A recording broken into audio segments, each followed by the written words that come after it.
All right, so here's a second project, same spot in Hollywood, but sorry, not in Hollywood, in downtown Los Angeles, but it was taken with a Canon and not a Sony, much wider angle and much later on. You know, first you have the sunset and then you have the blue hour. This is the blue hour right after sunset. City lights are on, and it was shot with a Canon 5D Mark II. I also wanted to show you this because I want to show you some more stuff in photomatics and show you that, you know, you can also do it with a Canon. So here is the normal exposure, that is the underexposure, and that is the long exposure. Okay, the thing is, the photo is crooked, but it's on purpose. It's called like a Dutch angle because I just think with the road it gives a more dynamic. If you look at the first photo, this one is a 4-second exposure at ISO 100. This one is a 1-second exposure. And this one, the longest one, is a 15-second exposure. So the highway made this very nice light, and we're gonna mix all that. So, but again, it's gonna take a workflow working in Lightroom, Photomatics, back into Photoshop, and a bit of Lightroom. So I'm gonna do this a bit faster now, but first let's do some retouching in Lightroom. So I'm gonna, on this one, I'm really looking for the colors. I'm gonna try daylight. See what that gives. Yeah, I like what daylight does to this photo. I'm gonna try shade. I think it's gonna be too warm. No, I think I'm gonna go more for a daylight look when it's kind of blue, but I just might add just a little tiny bit of magenta. Okay, I'm gonna jump over to camera calibration. Look at what camera landscape on Canon is gonna give me. Oh, I like that, more saturated. So I'm gonna go for that. And I'm going to go for the sharpening. So I'm gonna zoom in on the buildings. I'm going to put my sharpening at 100. Okay, I'm checking out if there's any noise, not so much noise, but I'm still going to mask a little bit my sharpening, just a little bit, something like this. So we still have some very nice sharpened buildings. The Canon did a great job. Still a very good camera. So now let's go to lens correction and let's unable the profile correction, remove chromatic aberration. And this way I can select all 3 photos. Now remember, so we changed the white balance, we changed the camera calibration to take landscape to give more vivid effect, and then we synchronize this on all 3 photos. So we have all 3 photos selected, and I'm ready to click on sync and synchronize. Okay, so now we have the same white balance, the same everything, all 3 photos. Remember on this one, I usually go and I take some more noise out. Something like this, around 20. And I take the first one and I'm ready to go into Photomatics. So I'm going to right click, export, Photomatics Pro. And here, so align image, check on tripod, same thing. I do not put the show option to remove ghost effect because we don't need in this one. And anyways, and we automatically re-import. So it's just a default settings like we had last time, and click on export. So it's going to create a 3 TIFF files.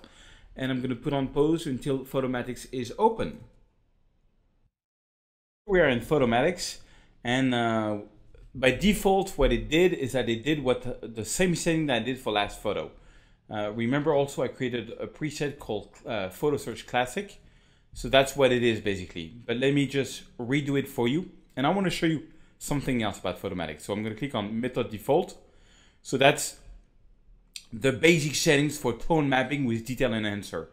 Now, before going into, well, detail enhancer, as I said, I would go strengths around 80, maybe boost a little bit the color saturation, tone compression, leave it in the middle, put the detail construct the whole way to the right, lighting adjustment, natural or natural plus. I think natural is cool. And then all I would do is change a little bit the gamma, maybe make it a bit brighter, something like this. Okay, that would be my best for detail enhancer. However, we have 2 other algorithms in the tone mapping. So contract optimizer is not so bad. The first slider is basically the same thing, the strengths. I would leave it around 80. Tone compression. These 2 settings, they do very similar things. They really play with like the sort of HDR look.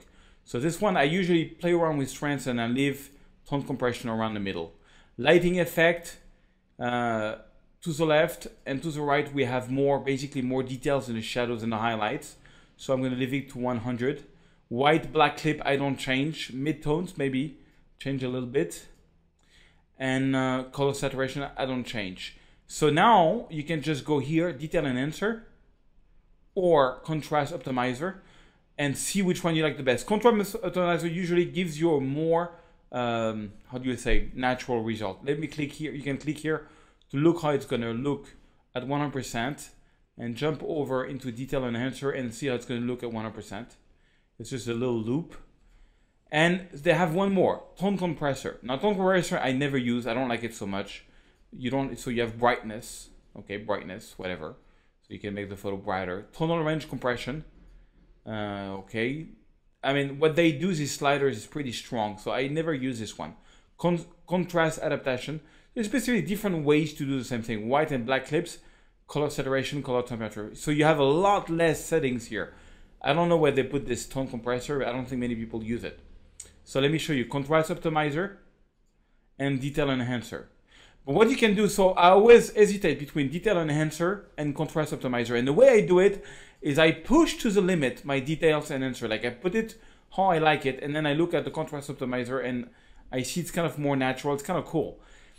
And you know, I just decide which one I take the most. So, but I like the contrast optimizer, so I'm gonna create another preset. I'm gonna go and I'm gonna save it, and I'm gonna call it photo surge contrast optimizer. And I'm gonna see it. I'm gonna give you that preset too, so you can play around with it. So now let's go to this other one, exposure fusion.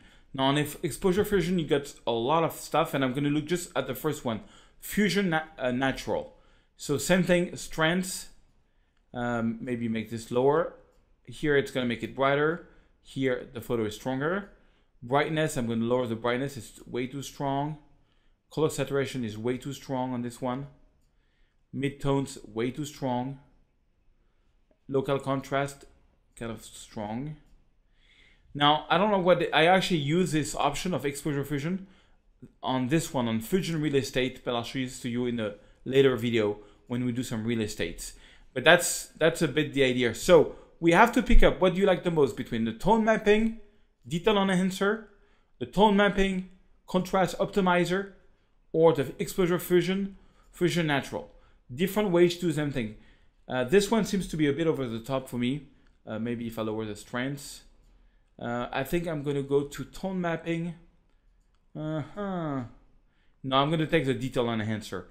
This one still wins for me. And I'm going to click here on save and re-import. So it's going to save and re-import the photo into Lightroom. And I'm ready. There's a part 2 where I'm going to finish retouching this photo using Photoshop and Lightroom again in the second part of this video.